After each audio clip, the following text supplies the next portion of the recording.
In today's video, I will walk you through how to check your account balance on dYdX. To begin, navigate to your wallet icon.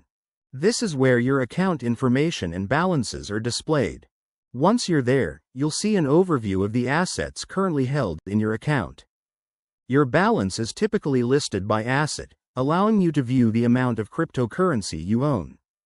If your balance doesn't appear to be up to date, try refreshing the interface and give the network a few moments to process any recent transactions. In most cases, your account information updates automatically once changes have been confirmed. It's also a good habit to check your balance before placing new orders. Doing so helps ensure you have enough available funds to complete your trade and reduces the chance of unexpected issues during the order process. And that's how to check your account balance on dYdX. Regularly reviewing your balance helps you stay informed about your available funds and better manage your trading activity on the platform.